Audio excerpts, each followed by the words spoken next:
एक छोटे से सुंदर गांव में राहुल नाम का एक लड़का रहता था। उसके माता पिता बहुत मेहनती थे। उनका छोटा सा घर था। घर के सामने एक नीम का पेड़ था। पीछे एक छोटा खेत था। राहुल अपने माता पिता का इकलौता बेटा था। माँ और पिता उसे बहुत प्यार करते थे। लेकिन राहुल की एक बहुत बुरी आदत थी। वो बहुत आलसी था। उसे मेहनत करना बिल्कुल पसंद नहीं था। हर सुबह गांव के लोग सूरज निकलने से पहले उठ जाते थे। कोई खेत जाता था, कोई अपने पशुओं की देखभाल करता था, कोई दुकान खोलता था।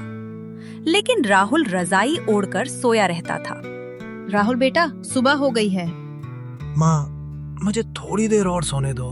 जब तक राहुल उठता आधा दिन निकल चुका होता। माँ घर का सारा काम करती थी। पिता खेत में मेहनत करते थे। लेकिन राहुल कभी उनकी मदद नहीं करता था। एक दिन पिता खेत से बहुत थके हुए लौटे। उनके कपड़े मिट्टी से भरे हुए थे। माथे पर पसीना था। राहुल बेटा, जरा पानी पिला दो। राहुल चारपाई पर लेटा हुआ था। पिताजी, माँ से कह दीजिए। पिता कुछ नहीं बोले। उन्होंने खुद पानी लिया। माँ ये सब देखकर दुखी हो गई। उस रात माँ देर तक सो नहीं सकी। उसे अपने बेटे की चिंता थी।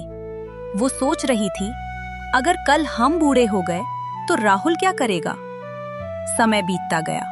राहुल की आदतें और खराब होती गईं। वो दिन भर दोस्तों के साथ घूमता, तालाब के किनारे बैठता, पेड़ों के नीचे आराम करता। एक दिन उसका दोस्त रमेश मिला। रमेश मेहनती लड़का था। वो पढ़ाई भी करता था, अपने पिता की मदद भी करता था। राहुल, तुम कोई काम क्यों नहीं करते? काम करने से क्या मिलेगा? मेहनत करने वाले को सम्मान मिलता है। राहुल हंस पड़ा। मुझे सम्मान नहीं, आराम चाहिए। रमेश सिर हिलाकर चला गया। कुछ महीनों बाद गांव में भयंकर आंधी आई। कई खेतों को नुकसान हुआ। राहुल के पिता के खेत की फसल भी बर्बाद हो गई। अब घर की आर्थिक स्थिति खराब होने लगी। पिता पहले से ज्यादा मेहनत करने लगे, लेकिन उनकी उम्र बढ़ रही थी। शरीर अब पहले जैसा मजबूत नहीं रहा था। एक दिन खेत में काम करते समय पिता बेहोश होकर गिर पड़े। गांव वाले उन्हें घर लेकर आए। वैद्य ने कहा, इन्हें कुछ दिन आराम की जरूरत है। घर में चिंता का माहौल था। माँ की आंखों में आंसू थे। राहुल पहली बार डर गया। उसने अपने पिता को कभी इतना कमजोर नहीं देखा था। रात को वो सो नहीं पाया। उसे पिता की मेहनत याद आने लगी। उसे याद आया कि कैसे पिता हर मौसम में काम करते थे, गर्मी हो या बरसात, वे तभी पीछे नहीं हटते थे। अगली सुबह राहुल जल्दी उठ गया। माँ हैरान रह गईं। बेटा, सब ठीक तो है? माँ, आज मैं खेत जाऊंगा। माँ की आंखें भर आईं। पहली बार राहुल खेत पहुंचा। धूप बहुत तेज थी। कुछ ही घंटों में वो थक गया। उसके हाथ लाल हो गए, पैरों में दर्द होने लगा, लेकिन उसने काम जारी रखा। शाम को जब वो घर लौटा तो पूरा शरीर दर्द कर रहा था। उस दिन उसे समझ आया कि उसके पिता रोज कितनी मेहनत करते थे। अगले दिन भी वो खेत गया, फिर अगले दिन, फिर उसके अगले दिन। धीरे धीरे मेहनत उसकी आदत बनने लगी।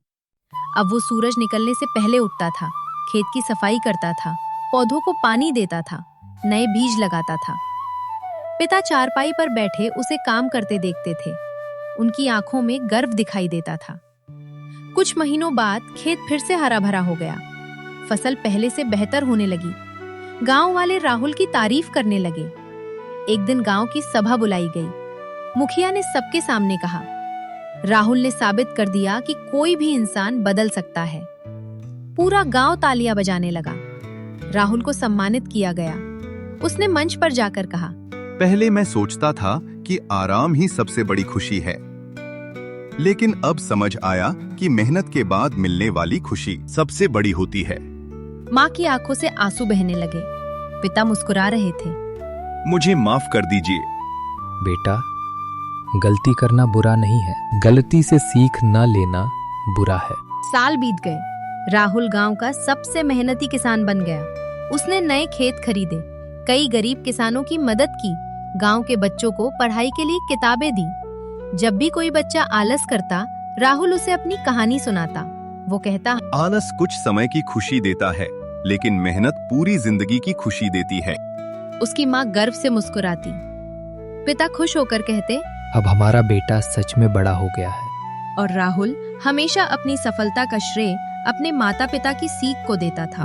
वीडियो पसंद आया तो वीडियो को लाइक कर दीजिए, चैनल को सब्सक्राइब कर दीजिए।